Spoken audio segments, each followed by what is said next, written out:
कर्मयोग और संन्यास योग क्या है, यही ना। तो अभी श्री कृष्ण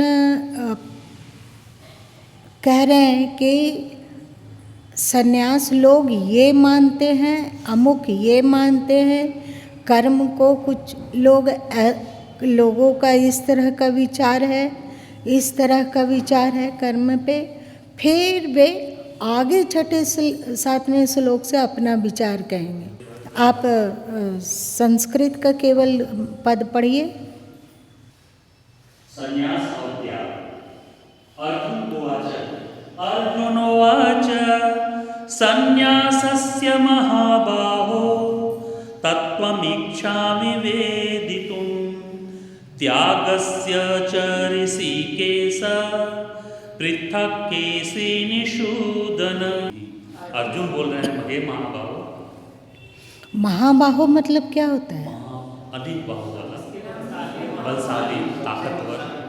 हाँ ठीक, हाँ ठीक, आगे पढ़िए। हाँ अर्थ बोलिए ना, अर्थ। मैं संन्यास और त्याग के पृथक पृथक जानना चाहता हूँ। हे अंतर्यामी, हे महाबाहो, मुझे विस्तार करो इसके। अगला श्लोक, इसका अर्थ। अगला श्लोक।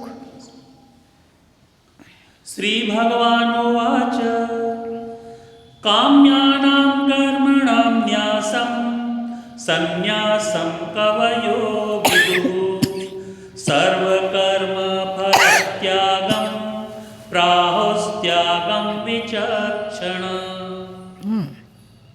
इसमें भी भगवान बोल रहे हैं, कितने विद्वज्जन तो काम्य कर्मों और त्याग को संन्यास समझते हैं। काम्य कर्म क्या है?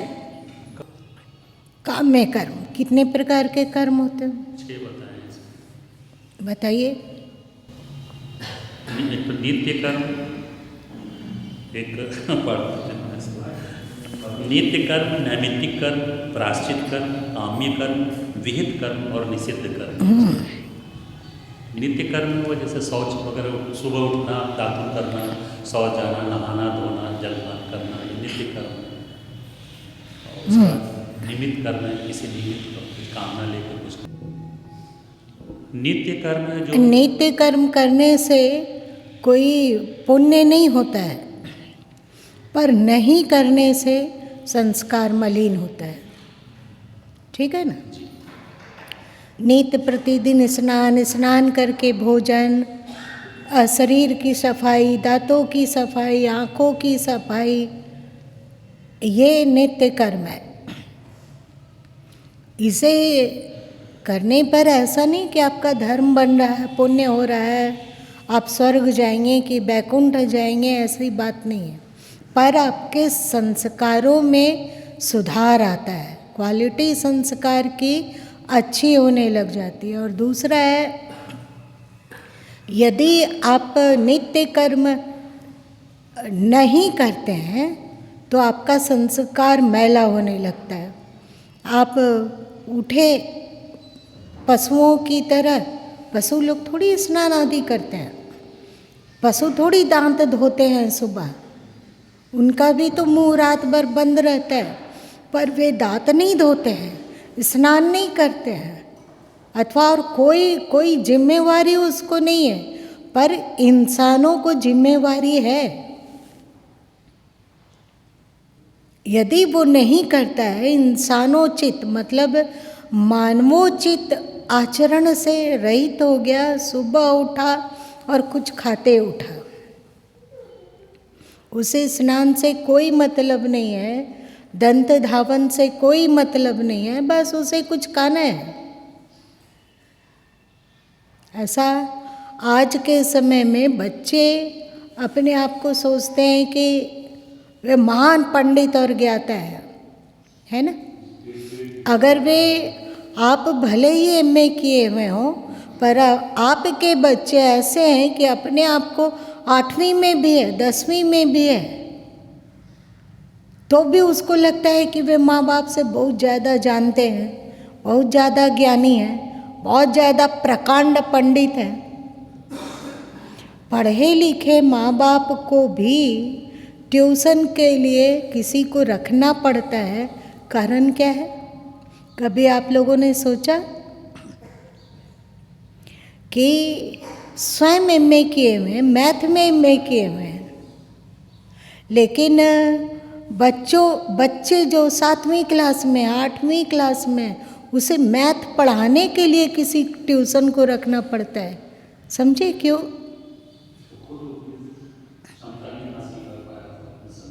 हट, बताइए क्या? माँ बाप का कोई वैल्यू ही नहीं। माँ बाप है, उनको क्या पता, आजकल सब कोर्स बदल गया है, अलग अलग तरीके का मैथ है। आप लोग पुराने समय के हैं, पुराना मैथ पढ़े हैं, ऐसे बोलता है। कोई कीमत नहीं है माँ बाप को, ना उतना सम्मान है, ना इज्जत है। तो माँ बाप क्या करते हैं कि एक ट्यूशन रख देते हैं। क्या करेंगे? जबकि जो ट्यूशन का शिक्षक आएगा पढ़ाने, उससे अच्छा माँ बाप पढ़ा सकते हैं, लेकिन कोई उपाय नहीं है। बच्चों में आज के समय में कहाँ से इतना ईगो आ जाता है, समझ में नहीं आता है। वे अपने आप को थोड़ा अधिक ही लाल बुझक्कड़ समझते हैं। तो ऐसे में माँ बाप क्या करते हैं? ऐसे में माँ बाप क्या करते हैं? जब बच्चे अपने को लाल बुझक्कड़ समझते हैं, तो माँ बाप क्या करते हैं? एक ट्यूशन रख देते हैं, है ना? वैसे ही आप धर्म की बात बोलो, स्नान आदि करके भोजन करने की बात बोलो, तो वो कहते हैं ये सब आप लोगों के ज़माने की बात है। हाँ, तो तुम शेर तो हो नहीं हो, मनुष्य हो, मनुष्य हो। तो आज के समय में बच्चे अगर 10 रुपया कमाने लगे, एक छोटा सा जॉब क्या मिल गया, अपने आप को वे अध्यात्म और धर्म से ज़्यादा महान समझने लगते हैं, चाहे वो बेटियां हो या बेटे। फिर उनका मनमाना आचरण, बिल्कुल उनका आचरण और पशुओं का आचरण एक है। पशु बस पैसा नहीं कमा पाते हैं, और वो इंसान की संतानें पैसा कमा सकते हैं, बस इतना ही अंतर है। तो ऐसे लोगों का पक्का है कि संस्कार धूमिल होता है और मलिन होता है। सोचने समझने की क्षमता, विवेक करने की क्षमता, निर्णय लेने की क्षमता में आश्चर्यजनक तरीके से गिरावट आती है। तो ये हो गया नित्य कर्म। नैमित्तिक कर्म क्या है?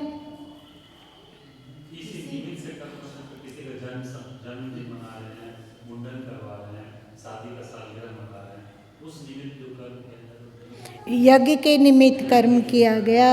आज ये तिथि है, अमुक तिथि है, इस तिथि का बहुत महत्व है, तो इस दिन कुछ चलो दान करके आते हैं, होता है ना। तो ये सब के सब निमित्त कर्म है। और प्रायश्चित कर्म कौन बताएगा? कोई अगर भूल चूक हो गई, पाप हो गया, तो उसके प्रायश्चित के लिए विशेष कर्म कुछ किया जाता है, जैसे जाप या कुछ ये अनुष्ठान को प्रायश्चित कर्म। आप लोग को पता है, हम लोग नित्य प्रतिदिन उठते हैं, दांत साफ करते हैं, स्नान आदि करते हैं, घर की साफ सफाई करते हैं, तो इसमें भी जीव हिंसा होती है, सूक्ष्म रूप से होती है। जब सुबह उठा जाता है तो लगभग हम लोग के मुंह में रात भर बंद रहने के कारण गर्मी आई, और आप जानते हैं कि गर्मी में सहज ही मॉइस्चर भी है मुंह में और गर्मी भी है, तो वहाँ क्या पैदा होगा? सूक्ष्म बैक्टीरिया। तो हम लोग ब्रश करते हैं तो वे सब मरते हैं रगड़ के और बाहर आते हैं, कुल्ला करके फेंकते हैं। तो इस नित्य होने वाले दोष से मुक्त होने के लिए हम लोगों के शास्त्रों में आता है कि नित्य प्रतिदिन संध्या करना ही करना चाहिए। आप सुबह उठें, स्नान आदि किए, पाठ करते हैं, ध्यान कर रहे हैं, थोड़ी देर के लिए ईश्वर का स्मरण करते हैं अथवा किसी सत्शास्त्र का स्वाध्याय करते हैं, तो नित्य बनने वाले आपके जो दोष हैं वो कटते जाएंगे। आप समझे? जो नित्य कर रहे हैं उसमें आपका जो नित्य का दोष है वो कटते जाएंगे। अब मान लिया जाए कि पाठ किया, सुमिरन किया, ध्यान किया अथवा स्वाध्याय किया अथवा 15 मिनट आपने संध्या में लगाया, तो अब जब इतना से अधिक करोगे आप नित्य कर्म, मेरी बात समझ में आई? आपका मान लिया जाए कि 15 मिनट 20 मिनट नित्य से होने वाले दोषों का मार्जन के लिए है, सफाई के लिए, वो सफाई का आप समय लगाएं। अब इसके अतिरिक्त आप जो करते हो वो क्या होगा? आपका धर्म को पुष्ट करेगा। इसका मतलब क्या हुआ?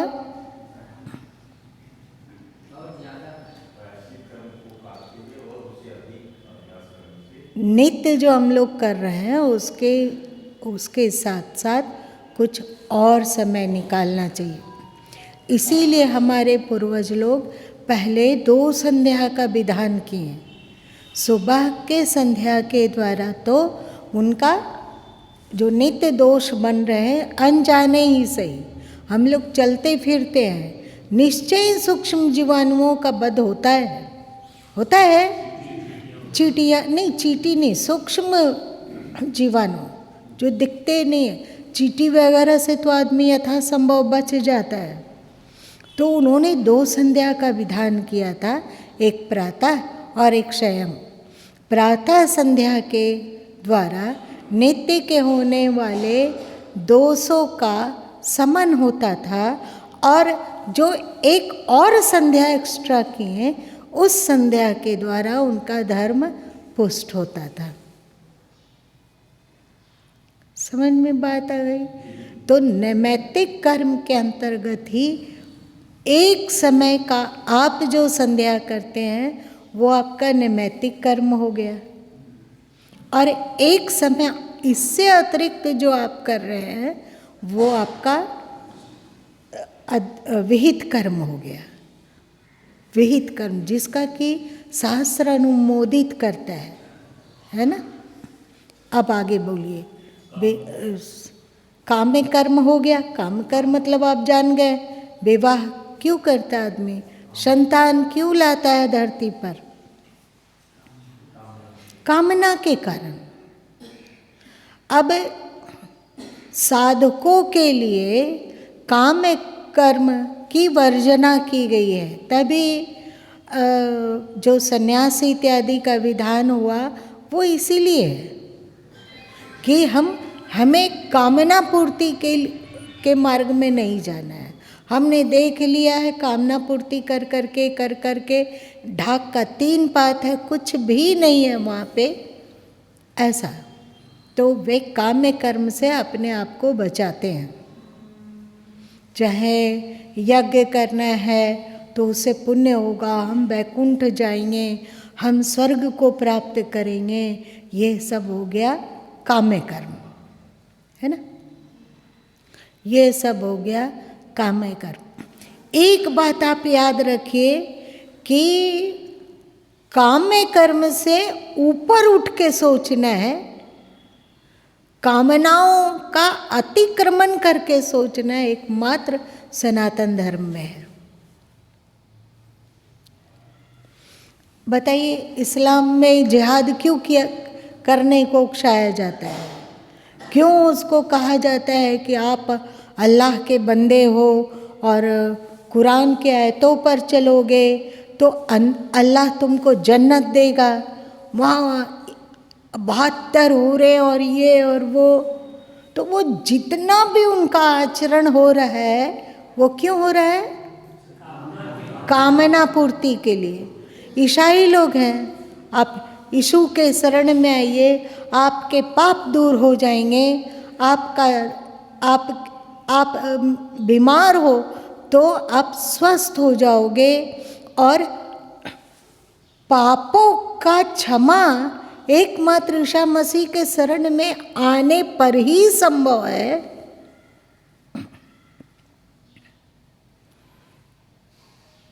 तो वे काम कर्म कर रहे हैं। ईसा मसीह से क्यों जुड़ना है? कामना है, स्वर्ग की प्राप्ति होगी। मुस्लिम धर्म से जुड़ता है क्योंकि उसे जन्नत की प्राप्ति होगी, और हिंदू कहता है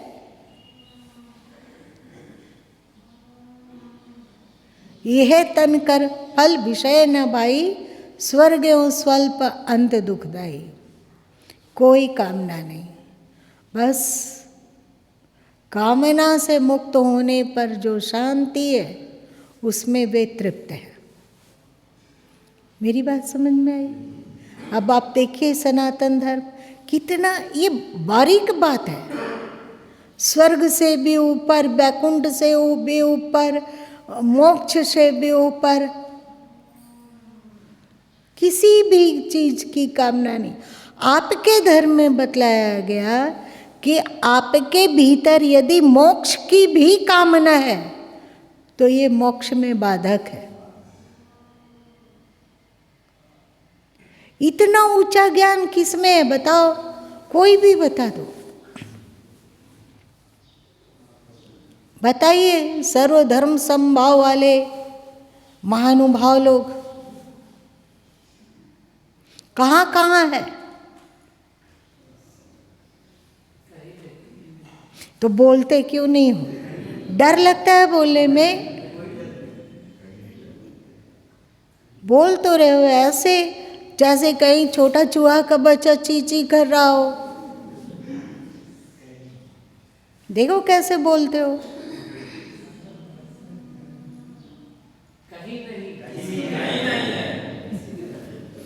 वाह, आप बोले तो लगा कि तुम लोगों के दिमाग में ये बात जा रही। और इस बात को आप पढ़ो ना, आप अपनी गीता को पढ़ लो,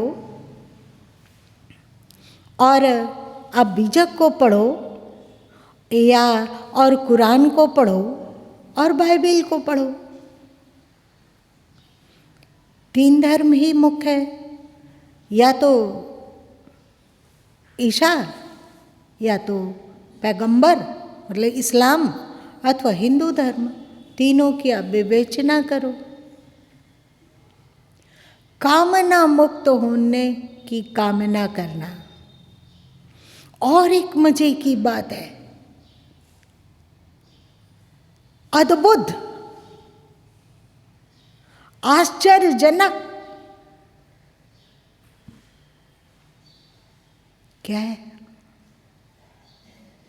सोचो तुम लोग, कामना मुक्त होना, ऐसा शास्त्रों ने कहा। कामनाओं का ही कोई मतलब नहीं, न स्वर्ग से नहीं मोक्ष से, बस कामना मुक्ति में ही हमारा सब कुछ है। एक ये है, एक और है, इससे भी ज़्यादा महत्वपूर्ण।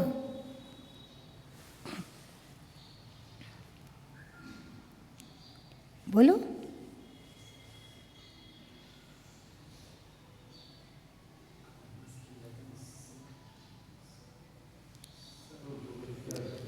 कामना आती है तो हमें क्या, मैं आत्म तत्व हूँ, वहाँ ना कामना आती है और ना कामना नष्ट होती है।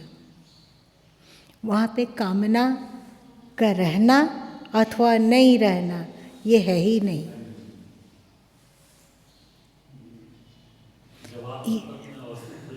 हाँ, ये कामना मुक्ति की वांछा से भी ये बहुत ऊंचा। यदि कर्तव्य किया जा पा रहा है वो भी बहुत अच्छा, नहीं किया जा पा रहा है वो भी बहुत अच्छा, क्योंकि मैं इन सब से असंग हूँ। ध्यान लग रहा है तो भी बहुत अच्छा, नहीं लग रहा है तो भी बहुत अच्छा। मैं केवल साक्षी हूँ, ना मैं ध्यान की क्रिया हूँ, ना ध्यान के अभाव मुझ में है। सदगुरु कबीर साहब का एक भजन आप लोग गाते हो, भक्ति का मार्ग जीना रे, नहीं चाह नहीं अचाहना, चरणन लौलीना रे।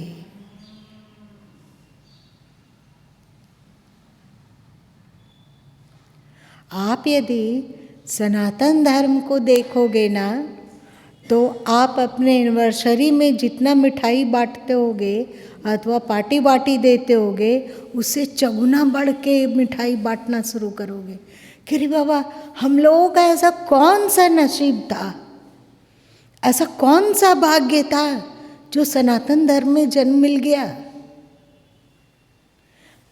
शास्त्र कहता है कि भारत में जन्म लेने के लिए देवता भी तरसते हैं। क्यों तरसते होंगे? कभी आप लोगों ने सोचा? आप भारत के अध्यात्म में डूबते चले जाओगे ना, चलो आप किस शास्त्र को पढ़ो, किस शास्त्र को नहीं पढ़ो, इसके उड़ेल बुन से ऊपर उठकर गुरु माँ 2 शास्त्र देते हैं, एक बीजक और एक गीता। इन दोनों को ही ध्यान से पढ़ोगे, एकाग्र मन से पढ़ोगे, तो पक्का है कि दांतों तले उंगली दबा लोगे और इतने भाव विभोर होगे और ऐसा लगेगा कि बाबा ऐसा क्या धर्म किए होंगे पहले, कौन सा पुण्य हुआ होगा, कौन सा संस्कार बनाया गया होगा कि भारत में जन्म हुआ और साथ साथ में सनातन धर्म में जन्म हुआ। और तीसरी बात कि हम लोग सत्संग से जुड़ गए।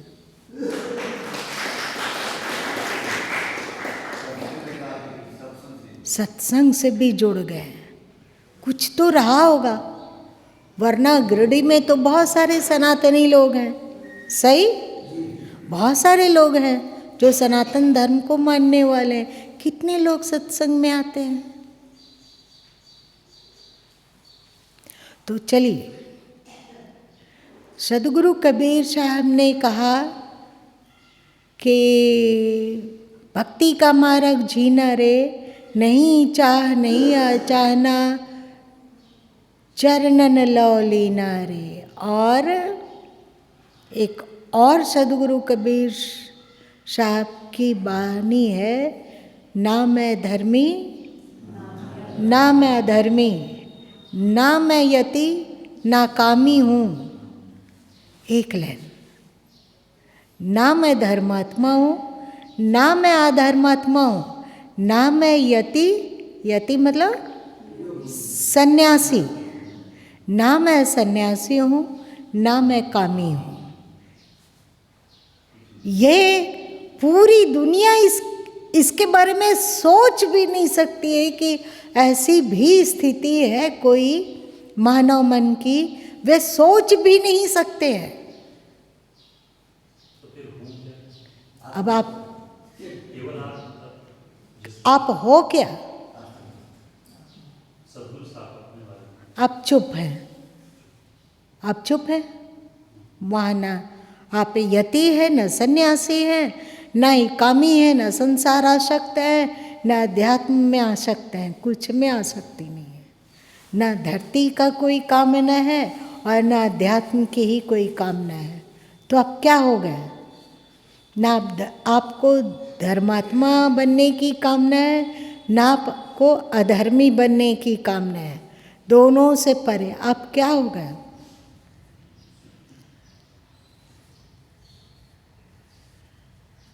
इसी को सदगुरु कबीर साहब कहें,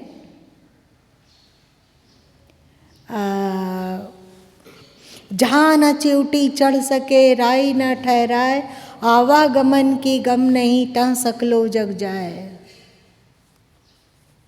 और इसी को सदगुरु कबीर साहब एक और पद में कहते हैं, शून्य महल में दिए ना बार ले, आसन से मत डोल रे। शून्य क्या होता है? न वहाँ ये है ना वहाँ वो है। शून्य मतलब ना वहाँ एक है, ना वहाँ दो है, ना वहाँ तीन है, ना चार है, ना पाँच है, ना 6, 7, 8, 9 है, ना इससे आगे है, कुछ नहीं है। शून्य प्लस शून्य कितना होता है? शून्य माइनस शून्य कितना होता है? शून्य गुना शून्य कितना होगा? शून्य को भागा शून्य से कितना होगा? इसी को आपकी उपनिषदें कहती है, ओम पूर्णमदः पूर्णमिदं पूर्णात् पूर्णमुदच्यते। वो पूर्ण है। बस एक लाइन याद रख लें, यदि नहीं चाह नहीं अचाहना चरणन लवलीना रे, यही भक्ति है, कोई कामना नहीं। तो ये उत्तम ज्ञान एकदम शिखर का ज्ञान है, और इसकी चर्चा ना श्रीमद् भगवत गीता में तो है ही, और साथ साथ में एक और गीता है अद्भुत, और वो है कौन सा? अष्टावक्र गीता। उसमें राजा जनक और अष्टावक्र की कथा है। ओह, पढ़ते पढ़ते आदमी बिल्कुल ही उन्मत्त होकर मीराबाई की तरह उसको नाचने का मन करता है।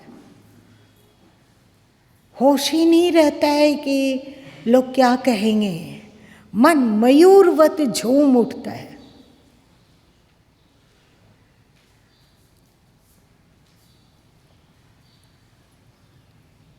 और अभी तो आप सुनी सुनाई बात में कहते हो कि गर्व से कहो हम हिंदू हैं अथवा सनातनी हैं, उस समय न सचमुच में चिल्लाने लगोगे। अध्यात्म की बारीकियों को खोला नहीं जा पाता है, इसलिए लोग का मन इधर उधर डोलता है।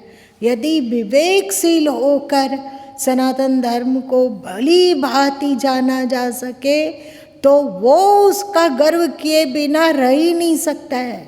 और फिर से वो प्रार्थना होगा कि पहले तो रसखान लोगों ने, कवि हुए हैं ना रसखान, वे अपनी कविता में गाते हैं कि प्रभु यदि तुम मुझे गाय बनाते हो तो वृंदावन का गाय बना देना, यदि तुम हमें जन्म देना हो तो वृंदावन में जन्म देना। ऐसा रसखान गाते हैं ना। पर हम लोग गाना शुरू करेंगे कि प्रभु यदि धरती में भेजते हो तो भारत में भेजना, सनातन धर्मावलंबी बना के भेजना, और साथ साथ में विवेक और सद्गुरु का सानिध्य करवा के भेजना। पहले से ही है। तो ये हो गया नित्य कर्म, नैमित्तिक कर्म, प्रायश्चित कर्म, काम्य कर्म। विहित कर्म किसको कहा जाता है? जो शास्त्र अनुमोदित है। कर्म ऐसे हो जिस पर शास्त्रों का क्या हो? मोहर हो। मनमाना आचरण मत करो। ये शास्त्रों का अनुमोदन हो, ऐसा क्यों कहा जा रहा है? क्योंकि अभी हम लोग आत्मस्थित नहीं है, अभी हम लोगों का संस्कार उतना उज्जवल नहीं है ना। इस मनमाना आचरण होगा तो कुछ का कुछ होने लगेगा। इसलिए विहित कर्म जो शास्त्र कहता है। आप लोग जानते हो ना कि श्री कृष्ण ने निष्काम कर्म की बहुत चर्चा की, यज्ञार्थ कर्म की बहुत चर्चा की। यज्ञार्थ कर्म किसे कहा गया? जो शास्त्र नियत हो। उल्टी सुल्टी आप कर्म करोगे तो वो यज्ञार्थ कर्म नहीं बनेगा, जो शास्त्र अनुमोदित हो। दूसरा निष्काम भाव से हो, और जो कर्म राग द्वेष से प्रेरित ना हो। तीसरा कर्तापन का अहंकार ना हो, और कीमती तत्व लोकहितार्थ हो। देखिए, आज तक हम लोग अपने लिए जीते थे ना, और जब तक जिंदा हैं तब तक तो कर्म होता ही रहेगा, होगा ना। कर्म तो गीता में स्पष्ट है कि व्यक्ति कर्म किए बिना पल भर नहीं रह सकता है। तो कर्म अब करे क्या? लोकहितकारी कार्य, जिससे अन्य का भला होता हो, अन्य का मानस स्तर ऊंचा उठता हो, ऐसा कर्म करना। तो इसे कहते हैं विहित कर्म। और निषिद्ध कर्म का त्याग, चोरी नहीं करना है, जुआ नहीं खेलना है, छल नहीं करना है, किसी को धोखा नहीं देना है, पराये धन पर लालच नहीं करना है, किसी तरह का पराई स्त्री अथवा पुरुष के प्रति विकार भाव नहीं लाना है, हिंसा नहीं करना है, मांसाहार से मुक्त रहना है, नशा नहीं करना है, यही है ना निषिद्ध कर्मों का त्याग। ये हुआ सनातन धर्म का 6 कर्म। उन्होंने इन कर्मों में सब कुछ की चर्चा कर दी। आज इतना ही रहने देते हैं, फिर हम लोग गीता 18वें अध्याय का 3रा श्लोक जानेंगे, है ना।